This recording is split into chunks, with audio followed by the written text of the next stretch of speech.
Hello, good morning students. Welcome in my YouTube channel VCC, Viren Chemistry Classes.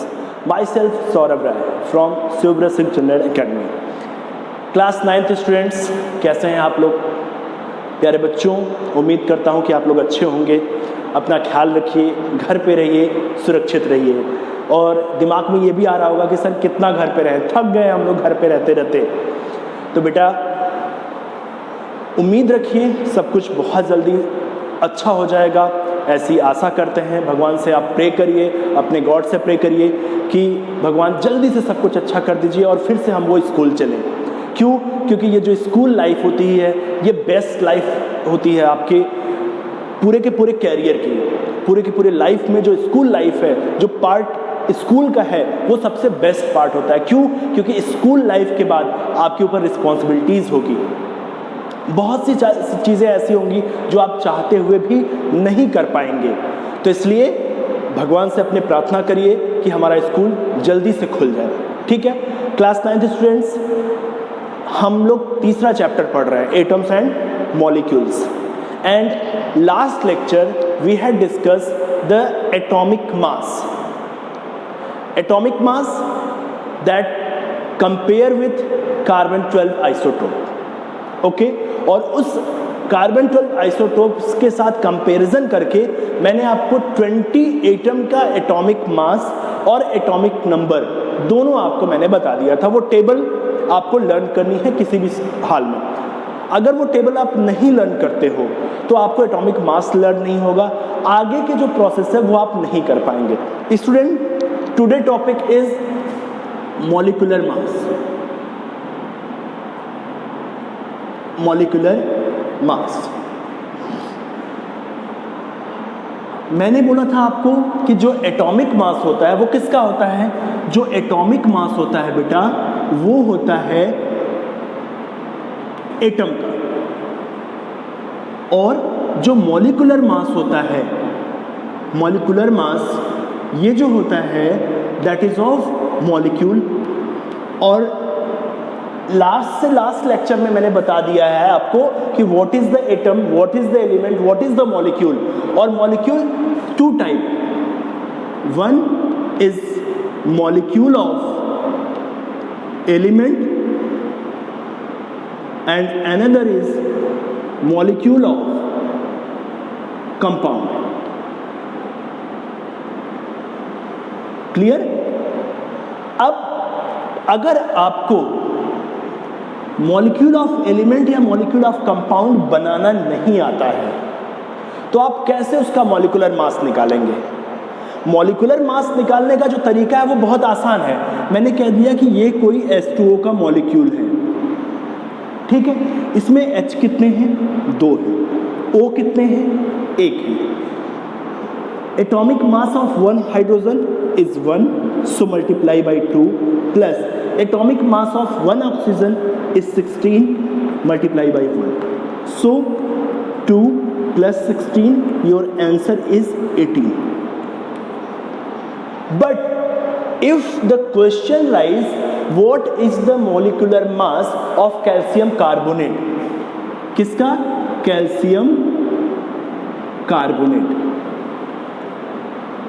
अगर question आ गया कि calcium carbonate का molecular mass क्या होगा, तो अगर आप कैल्शियम कार्बोनेट का मॉलिक्यूलर फॉर्मूला नहीं जानते हैं तो आप उसका मॉलिक्यूलर मास नहीं निकाल पाएंगे, एटॉमिक मास लर्न होते हुए भी।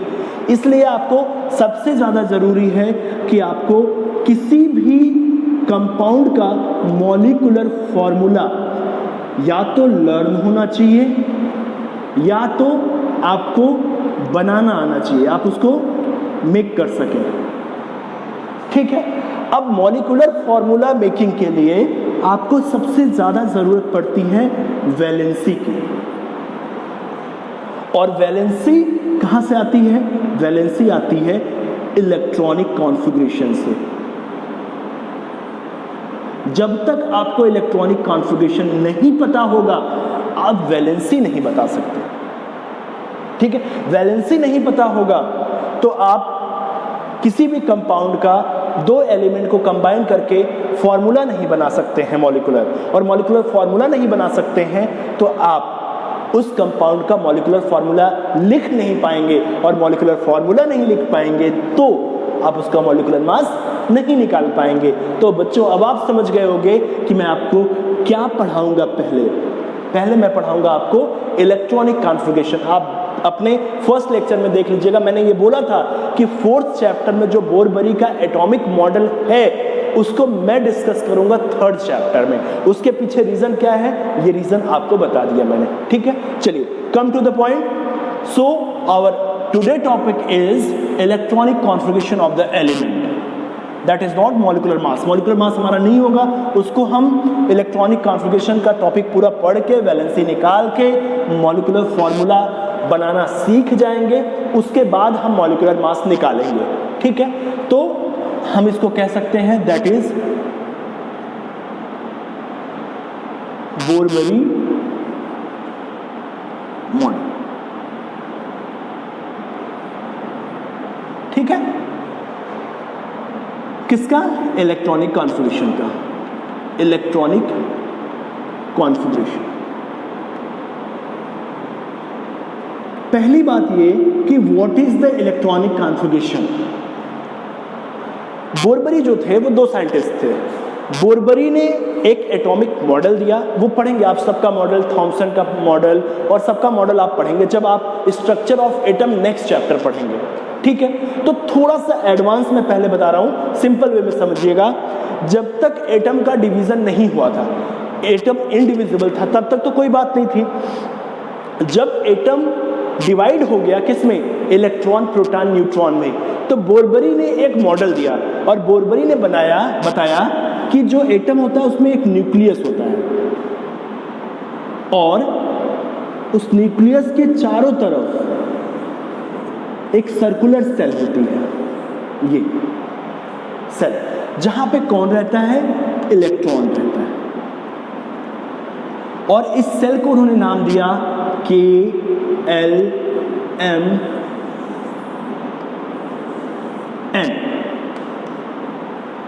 ठीक है।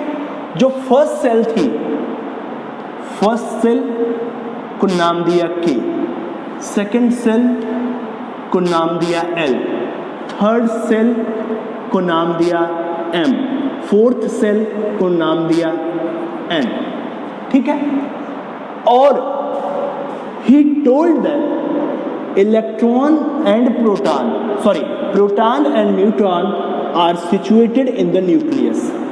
प्रोटॉन और न्यूट्रॉन कहाँ रहते हैं? न्यूक्लियस में रहते हैं। And electron moves around the nucleus.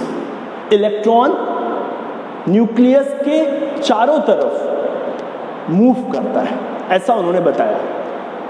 Second thing is, अलग अलग एलिमेंट का अपना अलग अलग एटॉमिक नंबर होता है। जैसे अगर ये मैंने लिखा A और B, तो ये जो A होगा ये मास नंबर को रिप्रेजेंट करेगा, ठीक है। और ये जो B होगा ये इसके एटॉमिक नंबर को रिप्रेजेंट करता है, जिसका टेबल आपने पढ़ा है। अब जो आपका एटॉमिक नंबर होता है that is equal to number of proton. और एक कंडीशन है कि किसी भी एटम में जितने नंबर ऑफ प्रोटॉन हैं उतने ही नंबर ऑफ इलेक्ट्रॉन होंगे।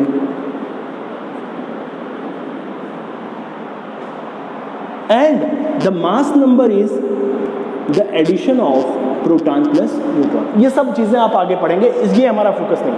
तो एटॉमिक नंबर जो कि नंबर ऑफ इलेक्ट्रॉन को भी रिप्रेजेंट करता है, तो एटॉमिक नंबर 1 2 3 4 5 होता है। इसका मतलब इलेक्ट्रॉन भी 1 2 3 4 5 होंगे। तो इलेक्ट्रॉन की क्या पोजीशन होगी? प्रोटॉन सारे इसमें रहेंगे, न्यूट्रॉन सारे इसमें होंगे, इलेक्ट्रॉन की क्या पोजीशन होगी? इसी इलेक्ट्रॉन की पोजीशन को बताने के लिए बोरबरी ने अपना इलेक्ट्रॉनिक कॉन्फ़िगरेशन का मॉडल दिया। तो इलेक्ट्रॉनिक कॉन्फ़िगरेशन किसे बोलते हैं? कह सकते हैं कि the distribution of electron, the distribution of electron or the arrangement of electron in different cell is called electronic configuration of the element। किसी भी एलिमेंट का इलेक्ट्रॉन जो है उसका अलग अलग सेल में distribution, that is called electronic configuration, ठीक है। तो जो मॉडल आया वो क्या आया कि बोरबरी ने कहा कि जो इलेक्ट्रॉन फिल होंगे या जो इलेक्ट्रॉन रहते हैं वो 2n² रूल को फॉलो करेंगे, where n is equal to number of shell. Means that अगर फर्स्ट सेल है तो फर्स्ट सेल में ये क्या है, ये आपका सेल,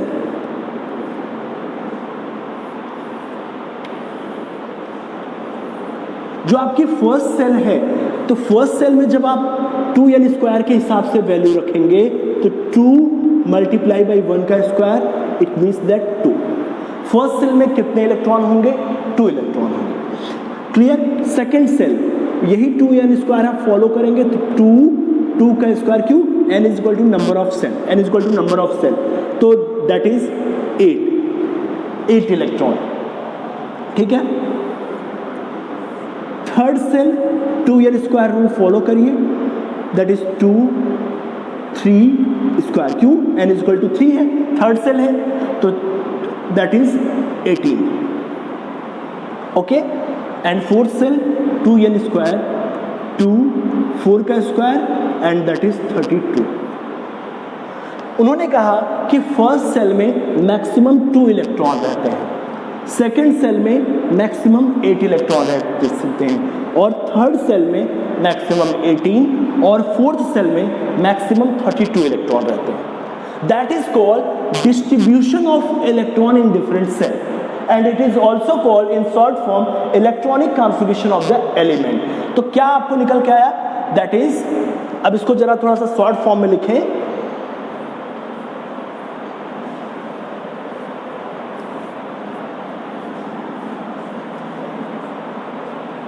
अभी आप एटॉमिक नंबर या मास नंबर इन सब को लेके घबराइएगा नहीं, नेक्स्ट चैप्टर में डिस्कस होगा। तो इलेक्ट्रॉनिक कॉन्फ़िगरेशन क्या होगा, distribution of electron in different cell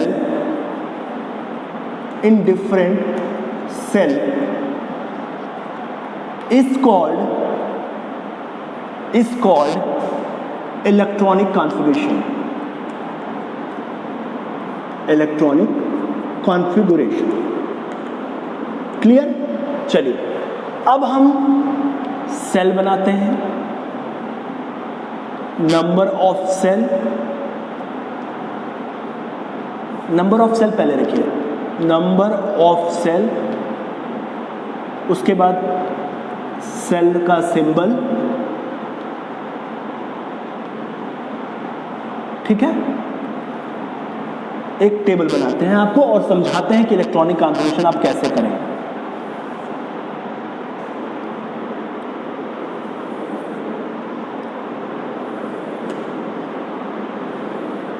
ये आपकी नंबर ऑफ सेल, पहली सेल, दूसरी सेल, तीसरी सेल और ये चौथी सेल। रिप्रेजेंट कैसे करते हैं, KLMN, ठीक है। अब एक एक एलिमेंट का इलेक्ट्रॉनिक कॉन्फ़िगरेशन करते हैं। चलिए, हाइड्रोजन, ये आपका एलिमेंट हाइड्रोजन का जो एटॉमिक नंबर होता है वो 1 होता है। इसका मतलब इसके पास कितने इलेक्ट्रॉन हैं, 1 इलेक्ट्रॉन है, ठीक है। तो 1 इलेक्ट्रॉन है, तो इसको रिप्रेजेंट कैसे करेंगे, इसका रिप्रेजेंटेशन भी हम बगल में दिखा देते हैं, किसको आप रिप्रेजेंट कैसे करेंगे, ठीक है। 1, अब 1 है तो फर्स्ट सेल में, अच्छा, मैक्सिमम इलेक्ट्रॉन यहाँ पे कितने रह सकते हैं, 2, 8, 18, 32 डिस्कस किया, that is called 2n² rule. अब अगर एक इलेक्ट्रॉन है, ठीक है, इस तरह से मॉडल होता है, न्यूक्लियस में प्रोटॉन और न्यूट्रॉन, ये फर्स्ट सेल, ये सेकेंड सेल और ये थर्ड सेल, ठीक है। अगर एक इलेक्ट्रॉन है तो पहले फर्स्ट सेल में वो जाएंगे, फर्स्ट सेल में कितना रह सकते हैं, 2, तो एक हमने फिल कर दिया, ठीक है। हीलियम का 2 होता है, तो पहली सेल में कितने रह सकते हैं, 2, तो 2 रख दिया। लिथियम, लिथियम का कितना होता है 3, बट पहली सेल में रह कितने सकते हैं 2, तो 2 अगर आपने ले लिया तो बचा कितना 1, तो तीसरी सेल में डाल दीजिए 1। बेरिलियम कितना होता है 4, तो पहली सेल में 2, बचा कितना 2, यहाँ अभी 8 तक आ सकते हैं। बोरान, बोरान 5, तो 2 and 3। कार्बन 6 में पहली सेल में 2, 4 बच गए तो 4। Nitrogen 7, 2, 5, okay. ऑक्सीजन 8, 2, 6, अभी 8 तक यहां आ सकते हैं। Fluorine 9, 2, 7, neon 10, 2, 8। That is the electronic configuration from 1 to 10 atomic number.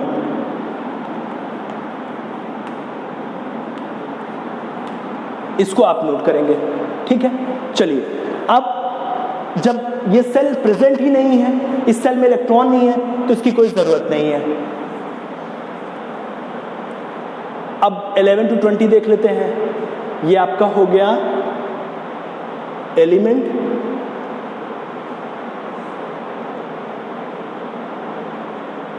Element, ठीक है।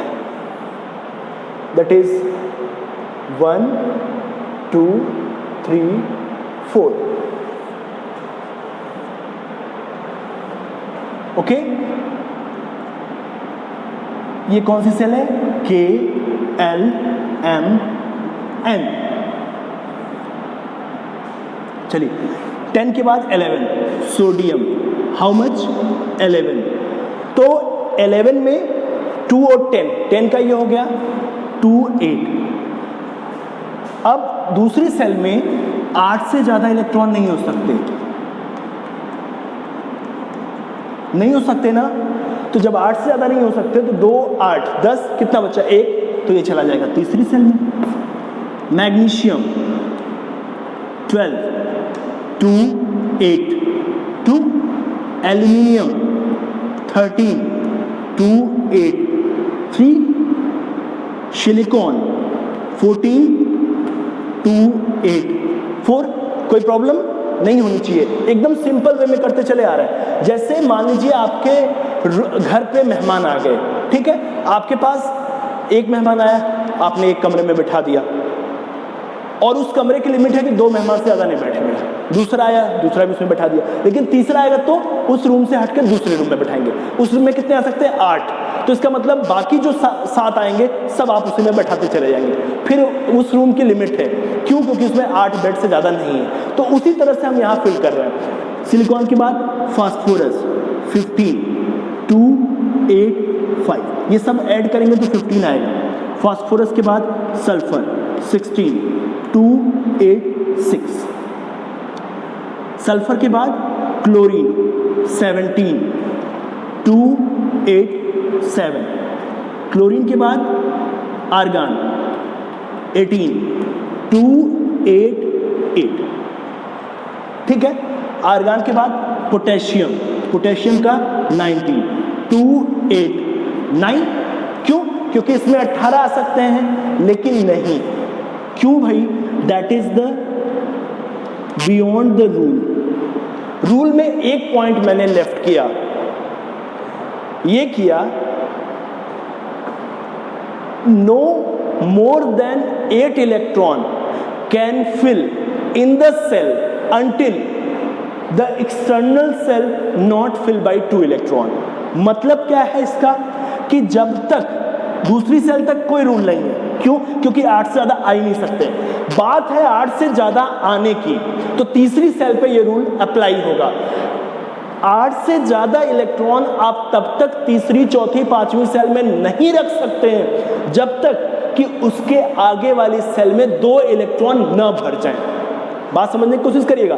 यहाँ तक कोई प्रॉब्लम नहीं, यहाँ तक कोई प्रॉब्लम नहीं, 18 तक। 19 में 9 होना चाहिए, बट ये रूल है कि जब तक थर्ड सेल में आप 8 से ज़्यादा तब तक नहीं करोगे जब तक उसके बाहर 2 ना हो जाए। इसका मतलब क्या होगा कि यहाँ पे तो 8 ही रखेंगे, उसके बाद 1 रख देंगे, तो 2 8 10 8 18 1 19।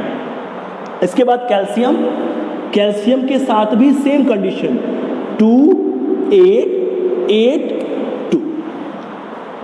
फिर अगर आप स्कैंडियम की बात करेंगे तो वहां पे 2 8 8 2 करने पे 20 हो जाएगा। फिर आप यहां पे 9 कर सकते हैं 21 से। कहने का मतलब एक रूल है कि जब थर्ड सेल में, फोर्थ सेल में जैसे ही 8 इलेक्ट्रॉन आएगा आप रुकेंगे, उसके नेक्स्ट सेल में 2 इलेक्ट्रॉन भरने के बाद फिर आप वापस आएंगे, 8 से ज्यादा भरेंगे। और कहां तक भरेंगे? 32 तक। सेम हियर, यहां कहां तक भरेंगे? 18 तक। ये रूल है, इसको दिमाग में ध्यान से रखिएगा। ये दोनों मैंने स्टार लगा दिया, इसी के इलेक्ट्रॉनिक कॉन्फ़िगरेशन में प्रॉब्लम होती है, ठीक है ना। तो that is electronic configuration of the elements from atomic number 1 to 20। Clear है? चलिए, अब इसको तो हमने सेल वाइज आपको दिखा दिया, इसको लिखते कैसे हैं जनरल लैंग्वेज में वो जरा देख लीजिए, इसको आप नोट कर लीजिएगा, ठीक है।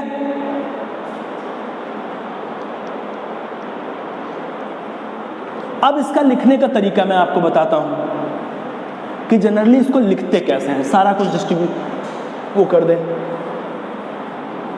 इरेज करते हैं, समझ में आया होगा। 1 से 2 बार वीडियो देखिएगा, कहीं ब्रेक होइएगा तो पूछना, ठीक है बेटा। बहुत अच्छे हैं आप लोग, मुझे पता है, बहुत प्यारे हैं आप, आपके चेहरे पे हमेशा स्माइल बनी रहती है, तो इसलिए हम आपको बहुत ज़्यादा वो नहीं करेंगे। चलिए, अब जनरल वे में हम इसको कैसे लिखेंगे। हाइड्रोजन एटॉमिक नंबर 1, आपसे कोई कहे कि हाइड्रोजन का इलेक्ट्रॉनिक कॉन्फ़िगरेशन लिखिए, तो आप लिख देंगे 1। Helium atomic number 2 2। Lithium atomic number 3 2 and 1। Number of electron के बीच में कॉमा लगाएंगे, ध्यान रखिएगा, इस बात को मिस मत करिएगा। Beryllium 4 2 and 2। Boron 5 2 and 3। इसको एक्सप्लेन करके KLMN सब कुछ बता चुका हूं इसके पहले, इसलिए अब simple language. Carbon 6 2 and 4। Nitrogen 7 2 and 5। Oxygen 8 2 and 6। Okay. Fluorine F 9 2 and 7। Neon 10 2 and 8। Common लगाना नहीं भूलेंगे आप, एक नंबर ऑफ इलेक्ट्रॉन से दूसरे नंबर ऑफ इलेक्ट्रॉन के बीच में, ठीक है। चलिए, अब सोडियम का करते हैं। सोडियम 11 2 8 1। मैग्नीशियम, मैं दोबारा कर रहा हूं कि आपको समझ में आए कि डिस्ट्रीब्यूशन कैसे हुआ और रिटन में हम लिखते कैसे हैं। 13 2 8 3। उसके बाद सिलिकॉन 14 2 8 4। फॉस्फोरस 15 2 8 5। सल्फर 16 2 8 6। सल्फर के बाद क्लोरीन 17 2 8 7। आर्गॉन 18 2 8 8। और पोटेशियम 19 2 8 8 1। स्टॉर लगा दिया, समझ जाएगा क्यों। कैल्शियम 20 2 8 8 2। ठीक है, ये आपका इलेक्ट्रॉनिक कॉन्फ़िगरेशन हो गया। कहाँ से? 1 to 20, ठीक है ना। अब आप इसका इलेक्ट्रॉन डॉट स्ट्रक्चर कैसे दिखाएंगे? Electron dot structure of the element करना क्या है आपको? आप न्यूक्लियस बनाएंगे, न्यूक्लियस में आप प्रोटॉन और न्यूट्रॉन शो करेंगे। कितनी सेल है? जैसे आपको हाइड्रोजन को दिखाना है तो एक ही सेल दिख रही है जिसमें इलेक्ट्रॉन रहता है, दैट इज कॉल्ड सेल, ठीक है। Distribution of electron in the shell. Shell क्या होती है? जिसमें इलेक्ट्रॉन एक फिक्स एनर्जी के साथ रहता है, वो आपको नेक्स्ट क्लासेस में मिलेगी 11th में, ठीक है। एक सेल है, मतलब एक कमरा, इसमें कितने, 2 कमरे, इसमें 2, इसमें 2, सब में 2 कमरे, यहाँ पे कितने कमरे, 3, तो जितना कमरा उतना बना दीजिए, एक बना दिया। कितना इलेक्ट्रॉन है ये, that is the electron dot structure of hydrogen. आपसे कोई कहे हीलियम का, तो हाइड्रोजन का हो गया, हीलियम में कितने, 2, एक ही सेल है तो कर दिया। आपसे कोई लिथियम का इलेक्ट्रॉन डॉट स्ट्रक्चर बनाइए, एक सेल बढ़ा दीजिए, एक कमरा बढ़ गया, एक इलेक्ट्रॉन बढ़ा दीजिए, ये लिथियम का इलेक्ट्रॉन डॉट स्ट्रक्चर हो गया। बेरिलियम का बनाइए, एक इलेक्ट्रॉन बढ़ा दीजिए।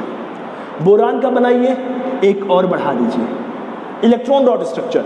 कार्बन का एक और बढ़ाइए, नाइट्रोजन का एक और बढ़ाइए, ऑक्सीजन का एक और बढ़ा दीजिए, फ्लोरीन का एक इलेक्ट्रॉन और बढ़ाइए, नियॉन का एक इलेक्ट्रॉन और बढ़ा दीजिए। That is electron dot structure of neon. Okay, आपसे कोई कहे सोडियम का, तो सोडियम 3 कमरे, तो एक कमरा आप बढ़ाइए, बढ़ा दिया एक कमरा, तो चलिए एक सेल बढ़ा दिया आपने, तो 2, 8 ऑलरेडी फिल, हमको 1 करना है तो 1 कर दिया, तो 2, 8, 1, 2 इलेक्ट्रॉन काउंट कर लीजिएगा, 1, 2, 3, 4, 5, 6, 7, 8 electron, 1 electron, 2, 8, 1, that is the electron dot structure of sodium. बार बार मैं बोल रहा हूं इलेक्ट्रॉन डॉट स्ट्रक्चर, ठीक है। चलिए मैग्नीशियम 2 इलेक्ट्रॉन है, तो ठीक है 2 इलेक्ट्रॉन हो गया। एल्यूमिनियम 3 इलेक्ट्रॉन आउटर में, 3 इलेक्ट्रॉन।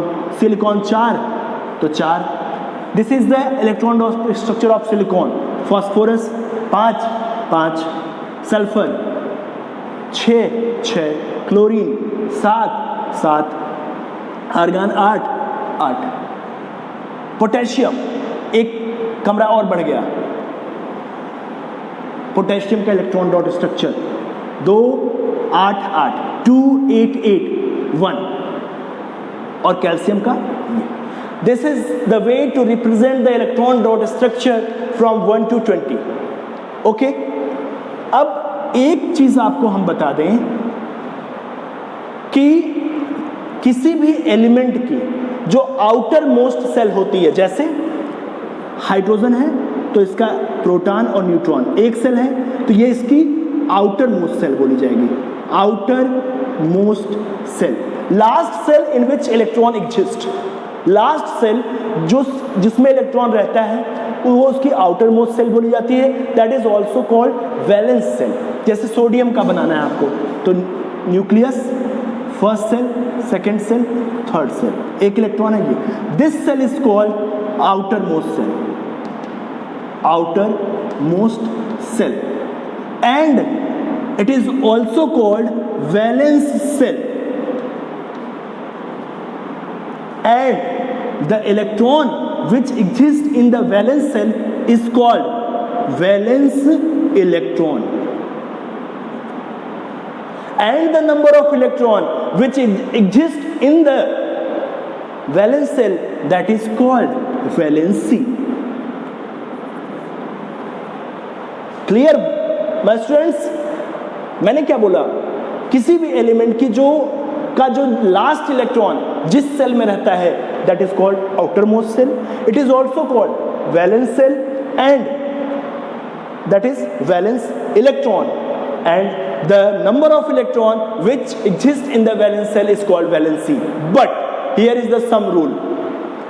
वो समझ में आ गया, ये समझ में आ गया। अब कॉमन चीज हम आपको दिखाते हैं, जितने भी इलेक्ट्रॉनिक कॉन्फ़िगरेशन है उसमें जो लास्ट सेल में इलेक्ट्रॉन प्रेजेंट है, that is called valence electron, that is called valence electron.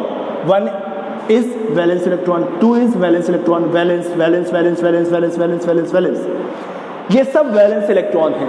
तो आपको एक चीज कॉमन मिले होगी कि वैलेंस इलेक्ट्रॉन या तो 1 मिला, 2 मिला, 3 मिला, 4 मिला, 5 मिला, 6 मिला, 7 मिला, 8 मिला, तू मिला, मैं मिला, मैं मिला, तू मिली, ये नहीं है, इलेक्ट्रॉन मिला, ठीक है। लेकिन इसमें जो 1 to 4 है वैलेंस इलेक्ट्रॉन, जिस एलिमेंट के आउटर मोस्ट सेल में 1 से 4 तक इलेक्ट्रॉन है, उनकी वैलेंसी भी 1 से 4 ही होगी। मेरी बात ध्यान दीजिएगा, अगर आउटर मोस्ट सेल में 1 इलेक्ट्रॉन है तो वैलेंसी 1, आउटर मोस्ट सेल में 2 इलेक्ट्रॉन है तो वैलेंसी 2, कब? जब हाँ, एक चीज मैं मिस कर गया, अगर फर्स्ट सेल में 2 इलेक्ट्रॉन, सेकंड सेल में 8 इलेक्ट्रॉन, थर्ड सेल में 18 इलेक्ट्रॉन और फोर्थ सेल में 32 इलेक्ट्रॉन है, तो वो एलिमेंट किसी के साथ रिएक्शन नहीं किया करेगा, that is called inert element और इनर्ट गैसेस। वो कौन कौन है पहले उसको निकाल दें। फर्स्ट सेल में कितना? 2 हीलियम, ये किसी के साथ रिएक्शन नहीं करेगा, इसकी वैलेंसी 0 होगी।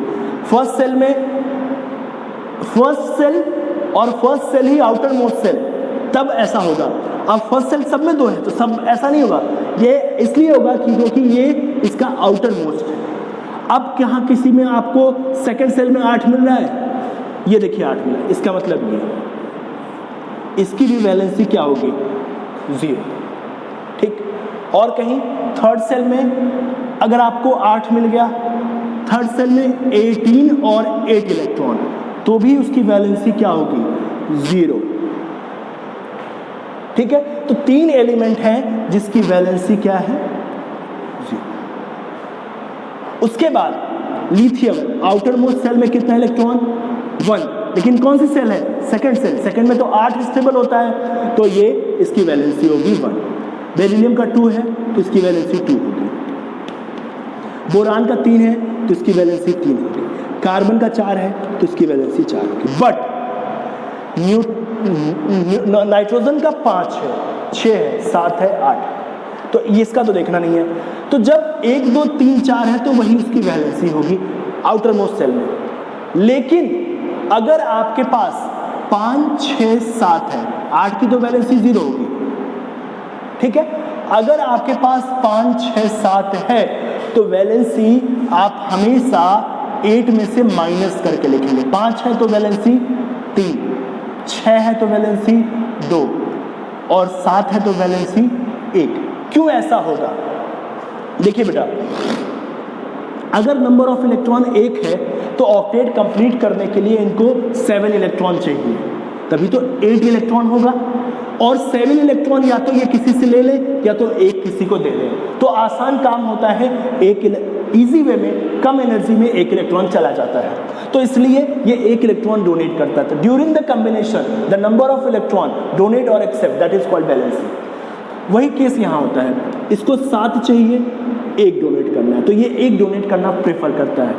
इसको 6 चाहिए और 2 डोनेट करना है, तो 2 डोनेट करना प्रेफर करता है। इसको 5 चाहिए और 3 डोनेट करना है, तो 3 डोनेट करना प्रेफर करता है।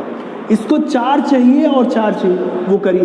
तो इसका नेचर कुछ अलग होता है, बाद में डिस्कस करेंगे। तो इसकी वैलेंसी 4 ही होती है। लेकिन जब नाइट्रोजन की बात करेंगे तो नाइट्रोजन को ऑक्टेट कंप्लीट करना, ऑक्टेट कंप्लीट करना मतलब आउटर मोस्ट सेल में एक स्टेबल कॉन्फ़िगरेशन, और वो स्टेबल कॉन्फ़िगरेशन क्या है? फर्स्ट सेल में 2 इलेक्ट्रॉन हो,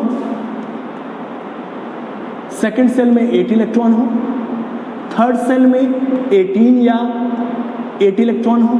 ये कॉन्फ़िगरेशन चाहिए, that is called stable configuration. अगर हर कोई चाहता है कि हम एक स्टेबिलिटी को पाएं लाइक अस, ओके, तो स्टेबल कॉन्फ़िगरेशन गेट करने के लिए उसको बोलते हैं ऑक्टेट रूल। या तो ये 5 किसी को डोनेट कर दे या 3 किसी से ले ले, तो ये 3 लेना प्रेफर करता है, तो इसलिए इसकी वैलेंसी कितनी होती है? 3। 6 किसी को डोनेट कर दे या 2 किसी से ले ले, तो 2 लेना प्रेफर करता है, इसलिए इसकी वैलेंसी कितनी होती है? 2। और ये 7 डोनेट कर दे, 1 ले ले, तो डोनेट करने से अच्छा 1 ले लिया जाए, तो इसकी वैलेंसी कितनी होती है? 1। यही कॉमन मिलेगा आपको। इसका मतलब हुआ कि जिसके भी आउटर मोस्ट सेल में 1, 2, 3, 4 इलेक्ट्रॉन हैं, वही उसकी वैलेंसी होगी। लेकिन अगर नंबर ऑफ इलेक्ट्रॉन 5, 6, 7 हैं तो आप 8 में से घटा के वैलेंसी लिखोगे। तो इन सारे एलिमेंट की वैलेंसी लिख दें हम। चलिए, अब आपको एक टेबल बनाना है, ठीक है। टेबल जो बनाएंगे आप, उस टेबल में आप लिखेंगे क्या क्या, वो अभी बता देता हूं। पहले वैलेंसी लिख लीजिए। चलिए, हाइड्रोजन वैलेंसी, वैलेंसी क्या? 1। यहां पे 0, 1, 2, 3, 4, 3, 2, 1, 0, ये वैलेंसी होगी, ठीक है। आफ्टर दैट यहां पे आउटर मोस्ट सेल में 1 है तो 1, 2 है तो 2, 3 है तो 3, 4 है तो 4, 5 है तो 3, 6 है तो 2, 7 है तो 1, 0, 1 है तो 1, 2 है तो 2। ये इसकी वैलेंसी हो गई। Valency means number of electron which take part in chemical reaction for combination, that is called valency। Valency valence electron से निकल के आती है। तो ये चीज़ें समझ में आएंगी कि इलेक्ट्रॉनिक कॉन्फ़िगरेशन कैसे किया गया और आपको कैसे आपने सेल को डिवाइड किया, कैसे आउटर मोस्ट सेल, कैसे वैलेंस इलेक्ट्रॉन, कैसे वैलेंसी। ये टेबल आपको लर्न होनी चाहिए। आपका काम क्या है, आप एक टेबल बनाएंगे, ठीक है ना, और उस टेबल में आप क्या क्या रखेंगे वो मैं बता देता हूँ। आपका जो एटॉमिक नंबर होगा वही सीरियल नंबर होगा। तो सबसे पहले एटॉमिक नंबर, ठीक है, उसके बाद एलिमेंट नेम, आफ्टर दैट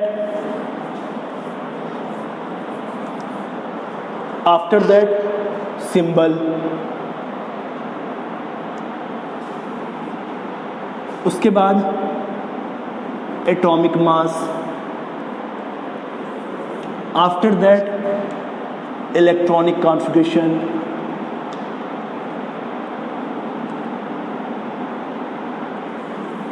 उसके बाद वैलेंसी, उसके बाद चार्ज। इतनी बड़ी टेबल आपकी होगी और ये बनाएंगे आप चार्ट पेपर पे, जो 3 रुपए 5 रुपए का आता है चार्ट पेपर, उस पे एक चार्ट पेपर बनाएंगे और आप 1 से लेके 20 तक एटॉमिक नंबर बता चुका हूँ, एलिमेंट नेम बता चुका हूँ, सिंबल बता चुका हूँ, एटॉमिक मास बता चुका हूँ, आपको इलेक्ट्रॉनिक कॉन्फ़िगरेशन बता दिया है, वैलेंसी बता दिया है, ठीक है। चार्ज हम नेक्स्ट क्लास में जब डिस्कस करेंगे तब आप ये टेबल भर लेंगे। तो ये टेबल बना के आप प्रिपेयर कर लीजिए और जहाँ स्टडी करते हैं वहाँ इसको पेस्ट कर दीजिए और इसी वैलेंसी के बेस पे नेक्स्ट क्लास में बताएंगे हम making of chemical formula. Chemical formula कैसे आप बनाओगे, उससे पहले हम सबका चार्ज डिस्कस करेंगे, किस पे पॉजिटिव किस पे नेगेटिव, कौन केटायन कौन एनायन, उसके बाद मेकिंग मॉलिक्यूलर फार्मूला, उसके बाद मॉलिक्यूलर मास। ओके स्टूडेंट्स, तो be careful, make this chart. ये चार्ट आपको बहुत ज़्यादा हेल्प करेगा और अगर 1 to 20 बना के 30 तक के लिए लाइन छोड़े रखिएगा। जब आपका स्टैंडर्ड थोड़ा सा ऊपर लेके जाऊंगा तो 21 से 30 तक भी मैं आपको सारी चीज़ें बता दूंगा, लेकिन चार्ट पेपर पे ये चीज़ें कंप्लीट करिएगा, ठीक है। Okay, thank you and have a nice day.